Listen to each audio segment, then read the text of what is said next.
everyone, welcome to Science and Stories. Hello to everyone, and how are you today? We've come to our science time to laugh and sing and play. And when you're up, you're up. And when you're down, you're down. And when you're only halfway up, you're neither up nor down. So roll your hands as slow as they'll go. And then roll your hands super fast. Give your hands a clap, clap, clap, and lay them in your lap, lap, lap. You want to check out the science bag with me today? It's right down here. There's something inside. I can use my ears and hear something shaking in there. You want to investigate it with me? How do scientists investigate the world around them? What do they use? All of their senses. Let's do that today and see if we can figure out what's in the science bag. We'll use our eyes to see, our ears to hear. We'll use our nose to smell and our mouth to taste. And then we'll use our fingers to touch. And then we'll learn so much. Are you ready? Let's start with our eyes. Take a look. Observe closely. See what you can tell by just looking at the bag today. Can you tell how big the something that is inside is? Does it fill the bag? No, it's just right down here at the bottom. It's only that big. That tells us a clue. All right, let's listen. We'll use our ears. It's rattly. Maybe it's made up of more than one part that is stuck together but rattles when you shake it. All right, how about I give it a smell and I'll tell you if I smell anything. Nope, it doesn't smell like anything. I'm going to use my fingers and touch and see if I can tell if it's hard or soft. Ooh, this part down here is hard and it's kind of skinny like a stick. And then this part up here is softer, kind of crinkly. Hear that? It makes a crinkly sound. So we've got a long, hard stick-like thing, and then something at the top that's different. It feels different. It feels softer and crinkly. All right.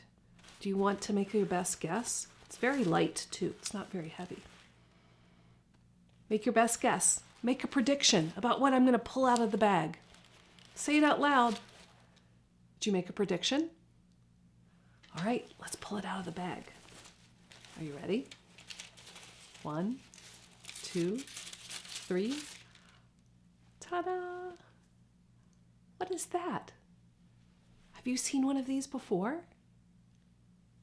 It's a pinwheel, and I can make it go around and around by hitting it with my finger. There's another way I can make it go round and round too. Do you know? I can blow on it. Watch this. Did you see that? Ooh, I have to blow on it just right. Yeah, the air coming out of my mouth makes the pinwheel go round and round. Blow on your hand and see if you can feel that air. Because we can't see it with our eyes. We can just feel it. But it's powerful. Powerful enough to make the pinwheel go round and round. Air, moving air like that, is called wind. And sometimes wind is really powerful, right? It can blow on your skin on a summer day and feel good like a nice summer breeze. Or it can blow strong like on a blustery winter day and make the trees sway and even break branches off the trees. I have a research book today. I'm curious, what else can wind move when it's blowing lightly or when it's blowing strong and is very powerful? Our story today is called Gilberto and the Wind by Marie Hall Etz. Let's do a little research. Starts like this. I am Gilberto, and this is the story of me and the wind. Here's Gilberto. What's he holding? A kite. Now, usually we can't see the wind, but in this story, The artist has drawn the wind in. What does it look like? Looks like a chalk scribble. So in the story today, the wind looks like a chalk scribble. I am Gilberto, and this is the story of me and the wind. I hear wind whispering at the door. Yoo-hoo, he whispers. Yoo-hoo. So I get my balloon and I run out to play. At first, wind is gentle and just floats my balloon around in the air.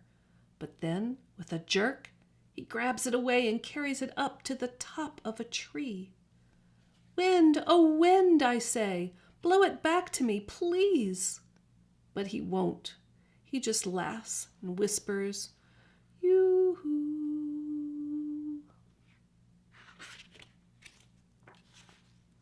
And wind loves umbrellas.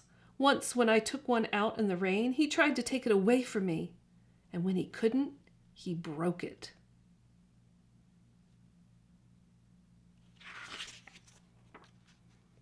When the grass is tall in the meadow, Wind and I like to race. Wind runs ahead, then comes back and starts over, but he always wins because he just runs over the top of the grass and I have to run through it and touch the ground with my feet.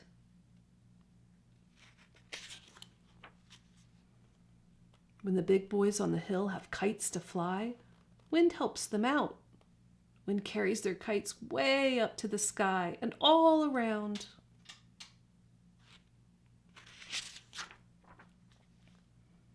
But when I have a kite, Wind won't fly it at all. He just drops it. Wind, oh wind, I say, I don't like you today.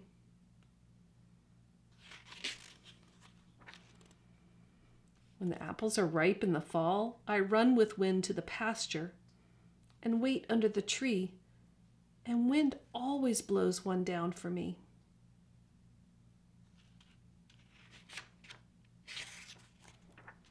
And when I have a boat with a paper sail, Wind comes and sails it for me, just as he sails big sailboats for sailors on the sea.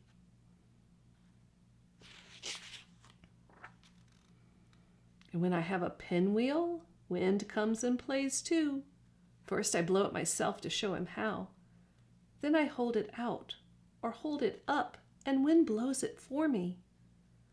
And when the wind blows it, he turns it so fast that it whistles and sings and all I can see is a blur.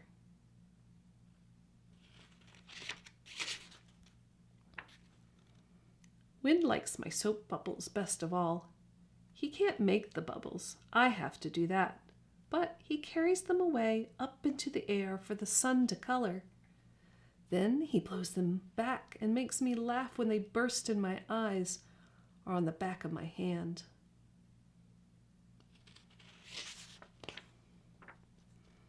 When the leaves have fallen off the trees, I like to sweep them into a pile. But then Wind comes along and just to show me that he can, sweeps without a broom. Wind scatters the leaves all about again, and he blows the dirt in my face. Sometimes Wind is so strong, he starts breaking the trees and knocking down fences. Then I'm afraid. I run in the house and lock the door, and when Wind comes howling after me, he tries to squeeze through the keyhole. I tell him no. But then comes a day when Wind is all tired out. Wind, I whisper, oh Wind, where are you? Shh, answers Wind, and he stirs one dry leaf to show me where he is. So I lie down beside him, and we both go to sleep under the willow tree. The end. So the wind can move all kinds of things, balloons and bubbles and leaves and even blow over fences. Wind can be really powerful. The wind I felt on my hand when I blow on it is not that powerful. But I think that we can use a tool to make a more powerful wind inside. How about a fan? Do you have a fan at your house? if we turn this fan on, the fan makes the wind more powerful than I can blow. Do you think the fan can make our pinwheel go around and around and around and make it a blur like Gilberto's wind did outside? Whoa! That wind was so hard that it blew the end of the pinwheel right off the stick. How about this scarf? Do you think the fan can create a wind that's powerful enough to blow the scarf up in the air? Let's give it a go.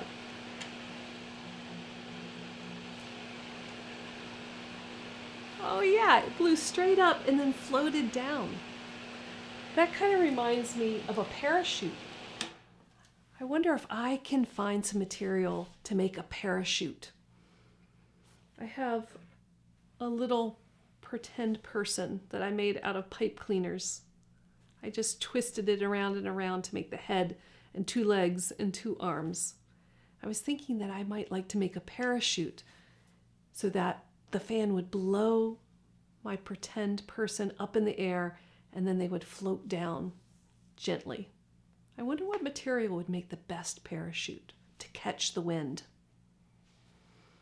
I collected some things around the house. I have a piece of paper. I have a square piece of cotton called batting. I have a square piece of light plastic from an old tablecloth from a party. And then I found a coffee filter too. Do you think one of these would make a good parachute? Should we test these materials over top of the fan and see which one is lifted by the air, by the wind that's created by the fan? Let's test our materials and see which one will make the best parachute.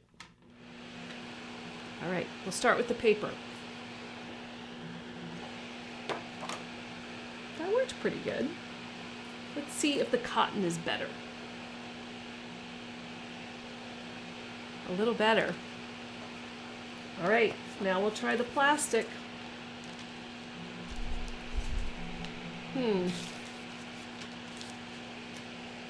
That didn't work very well. Last, the coffee filter. Ooh. I think that one worked the best. It floated down very gently. So if I'm going to make a parachute, I think I'm going to start with the coffee filter because I think that one floated the best in the fan and came down the gentlest. All right, so now I have to figure out how to attach my person to the coffee filter.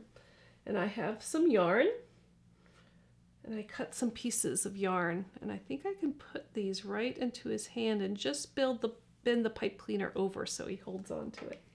So I'm going to try that. And then I've got to attach the other ends to my parachute.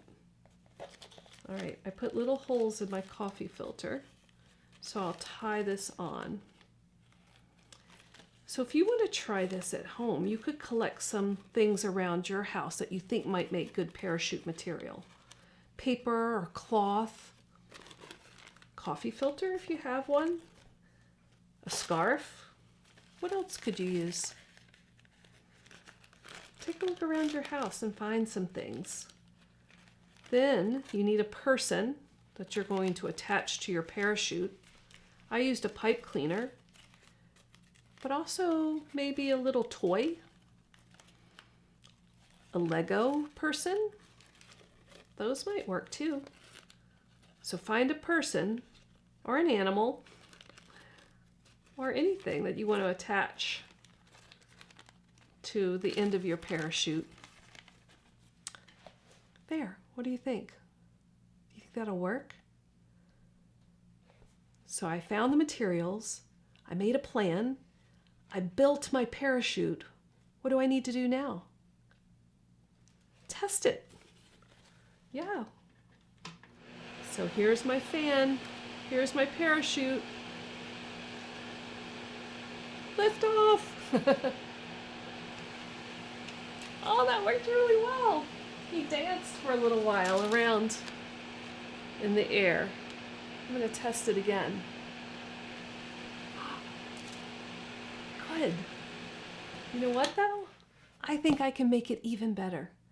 I'm going to make some changes to my parachute design and see if I can improve it so that it flies even higher and floats down even slower. You should give it a try too. All right, I'll see you next time. Bye, friends.